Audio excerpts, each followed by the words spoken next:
Hello, ladies and gentlemen. Amadeus Kiyoma here with another installment, possibly, of Conversations with a Schizophrenic. Today, we have another friend of mine. He might be the most insightful person we've had yet. To first start us off, we'll call him.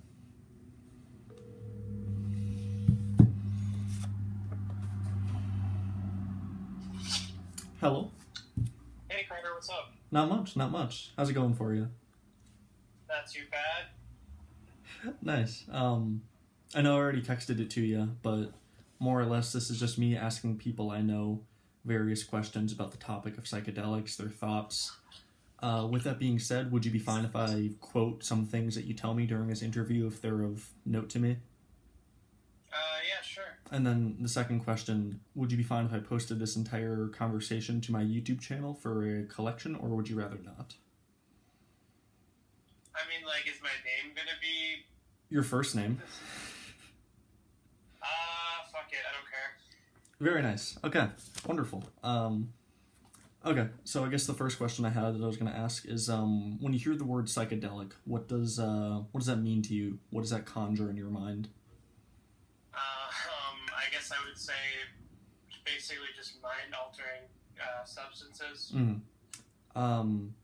Going to a bit more personal experience, by mind-altering, would you mind, how you say, at least, and is there any broad consensus that you can say that all psychedelics alter your mind this way? Are they all individual experiences? How would you describe the mind-altering process? I would say that it's different depending on, like what you get or what you're having. For instance, like, shrooms and acid have two different experiences. I would say that acid is more like kind of up in your face and intense, while the shrooms is maybe more laid back. So, from the sound of it, you prefer mushrooms over LSD? I would say that psychedelics isn't really my thing anymore. Fair. I've had quite enough of it, but I would say at the time probably shrooms was more enjoyable. Like you said, it's just more of a not as in-your-face experience, just a more relaxed, kickback kind of ordeal. I mean, it's still... Right. It also, it generally also lasts half the amount of time, so that generally helps. Yeah. You're not held hostage for so long. Yeah. No, I know even the last time I had any kind of trip, it was 4 grams of mushrooms. Just kind of took it the day I found out I was going to be buying them. Comparing experiences between the two, I still have the preference of acid. I think I guess this is another question. How relevant do you think the words set and setting are when it comes to psychedelic experiences? As far as, like, place and time? Yeah. Do you think, like, it matters a whole lot, or are you just like, okay, fuck it, I can take one right now? I would say definitely. Like, you want to make sure that you're in a controlled or safe environment.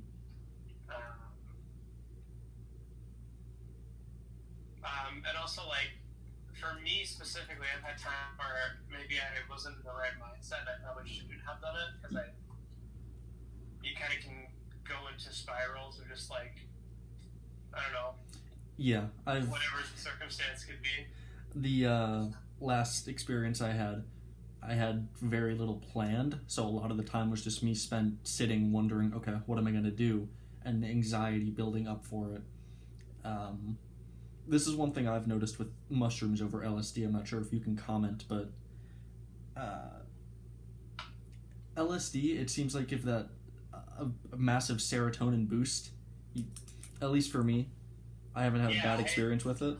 With mushrooms, it isn't there. It's all dependent upon your mood, which, while under a psychedelic experience, can swing from euphoric to this is weird. I don't know if I like what I'm feeling right now. Right.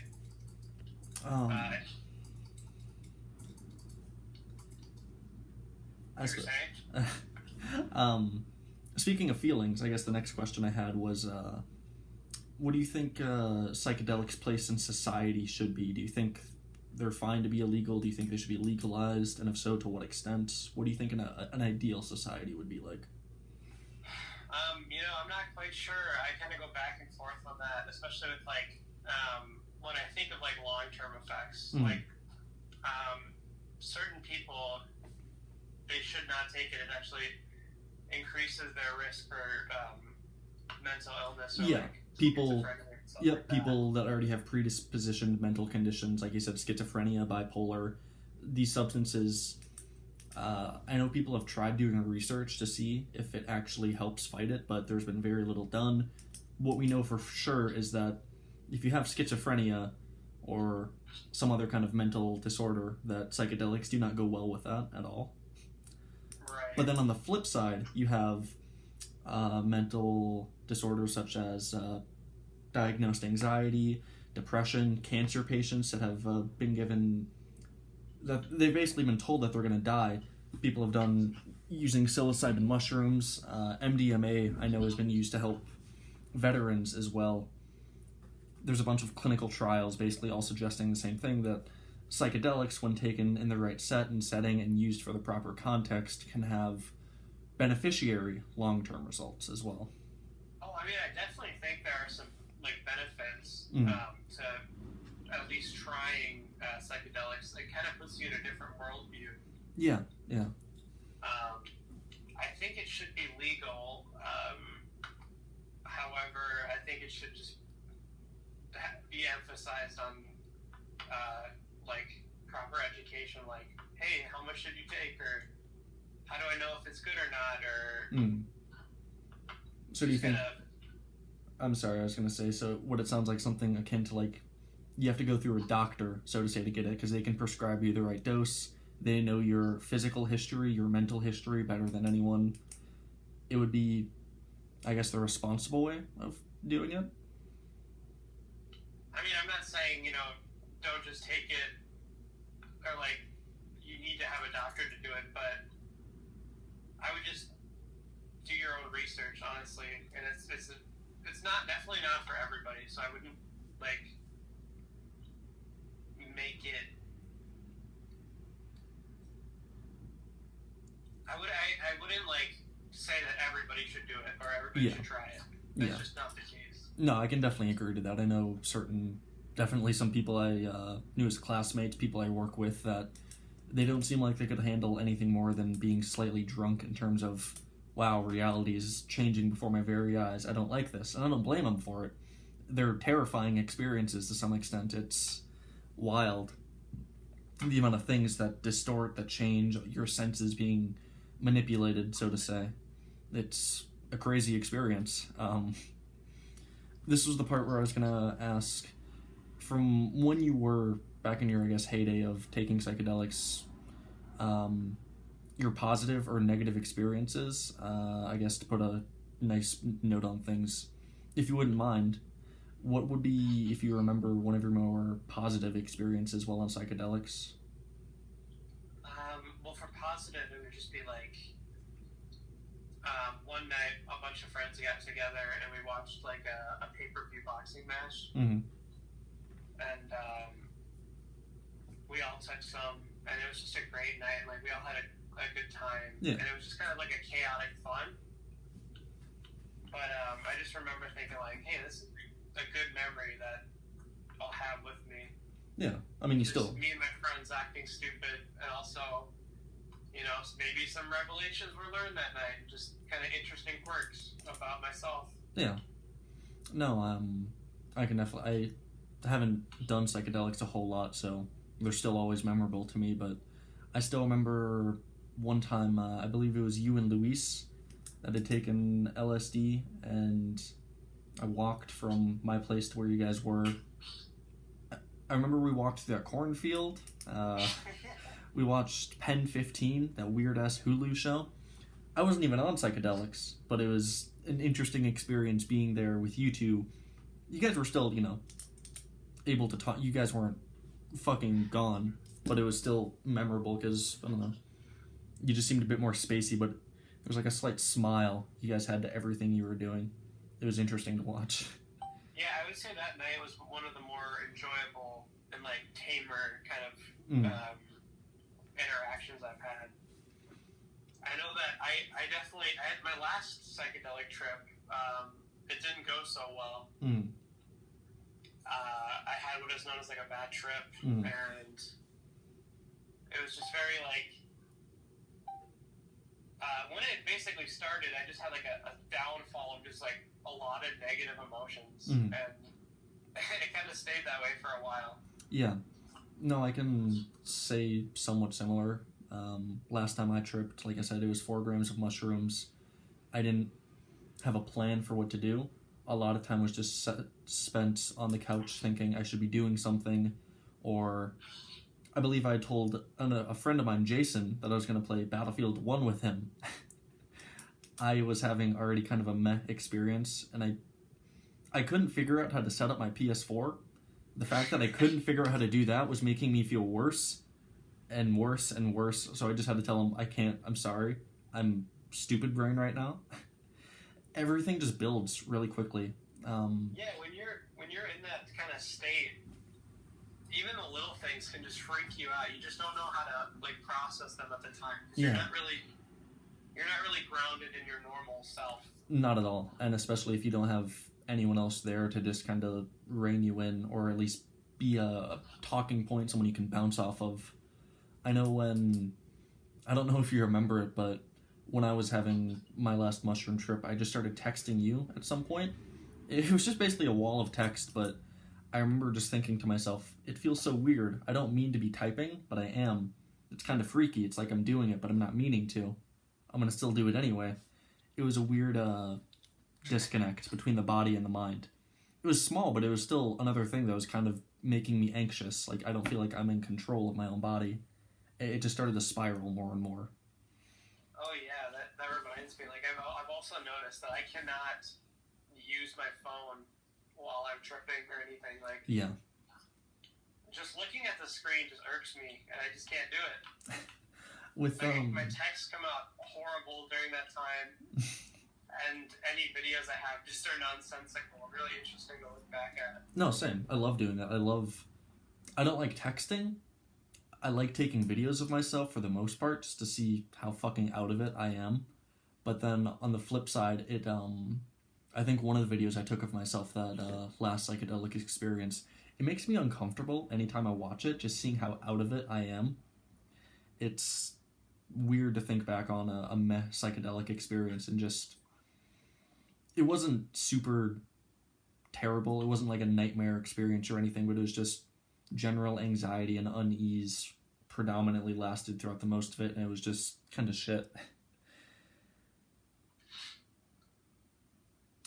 But yeah, I would say that like when you're in that state, you should probably just do whatever you normally do that makes you relax, and just kind of stick to it until it goes away. Yeah, I mean that's eventually what I resolved to do. Is I figured, fuck it, I already paid $80 fucking for this experience. I might as well just sit outside and enjoy the cold weather. It was. Oh yeah, especially on mushrooms. Like nature walks are just so fun. Yeah, I should have stayed outside more for it. I suppose that ties into another thing. When it comes to psychedelics, would you say that you're a firm believer in the fact that outside is just predominantly better in every regard as opposed to just being in, or? That's a good question. I think it depends on the individual, but for me personally, outdoors is probably more enjoyable. But like, it has to be in an area that you can't just be roaming around town. Yeah. Or you gotta have trips that are something like that. But someone there just to have you on a leash, so to say, just so you don't go out and about or run into traffic without thinking about it. Yeah. Yeah, I wouldn't really be worried too much about that because I don't think I would do that, but you never know because dependent upon crazy stuff like that. Dependent upon the individual and just how. I know when I was walking outside last time, a little bit before I went back inside, even just the process of looking around, everything was just. I was enjoying looking at everything too much. It made having to focus on, okay, I should look if there's cars coming. That felt like a harder task to do. I still did it, but it felt more challenging than it normally does. When the simple shit becomes more of a challenge, that's when it's working, at least. Yeah, your guard is definitely lower, like very low. on psychedelics. You're just generally like pretty intrigued by it all, and you maybe forget to watch your surroundings or whatever. Does it when you used to take them, were you ever scared or nervous or wondering, what if this goes bad? What if this goes south before you actually took it? Oh yeah, probably every time. Probably every time I'm thinking in the back of my head, like, okay, this could be bad. Like, this could be a mistake. But I don't think I find it doesn't really affect my trip per se, unless I'm just, like, worried about other things, too. Yeah. If there's other shit going on, then it would interfere. Otherwise, if it's just about the substance itself, it's just normal anxiety, I'd say, considering how much of an experience it can actually be sometimes. Right, and it's like, it's almost like, I've always thought of it as like jumping off a cliff with like a parachute on or something. Like, yeah. The second you put that tab in your mouth, you're kind of there. You're like, locked in. You're locked in. Yeah, you can't go anywhere. It's not gonna stop. No, I understand. Every time I've taken it, there's always been that, this is gonna be, so it begins, so to say. I'm wondering how the next few hours are gonna go. Yeah, back to the indoors thing real quick. I want to add a note is like taking MDMA at like a rave or something indoors is quite fun. I know a lot of people do, like, it's called a candy flip. They do MDMA and LSD or acid. Just like, that seems like a lot for me personally, but I mean, I've still yet to try MDMA, assuming the experience is an absolute dog shit. There would definitely be a part of me that'd be curious. I know that's not healthy at all. You typically, as a good rule of thumb, you don't want to mix substances. They're not designed to be mixed. They're designed as the individual thing itself. But from what I've heard about what MDMA does, and personally knowing what LSD can be like, that sounds like a lot. Could be good, could also turn south very quick if it's too much for you. Your brain just kind of shuts down, you start freaking out. Oh yeah, even like, especially like when they're doing it at raves or concerts or, whatever. Yeah, there's a lot going on too. There's quite a lot going on, and even just like on MDMA, I'm just like, that's a lot too much for me to handle sometimes. Yeah. Again, I wish I could talk to you a bit more about MDMA as a topic, but I've only heard reports, primarily I think from you, of what the experiences can be like, and then the few articles online or whatnot. But to sum it up, it just sounds more or less like a massive happy boost. Yeah, it's basically just a dopamine dump. Mm-hmm. Again, I know they definitely interact differently, but I suppose this is going on to a bit more scientific side of things, but part of the research that I've had to do with this project has been looking at how the psychedelics actually interact with your brain. The interesting thing about LSD, why it sticks in your system longer than a fair amount of other psychedelics, is that the molecules of it, they bind to serotonin receptors in your brain. I'm forgetting the exact name of the receptor, but all the psychedelics do it. They bind to these receptors. LSD specifically puts a lid on the receptor after it's attached to it, trapping it in place, basically. For example, mushrooms, they don't do this at all. They still bind, but they don't trap it in place for a while. And I guess that's where the perma-trip thing comes from. Yeah, I was worried about that. Mushroom trip. It was just, what if this goes on forever? My concept of time felt so awful that it felt like this could have been going on for longer than it actually had been. That thought was another thing that added to my general anxiety.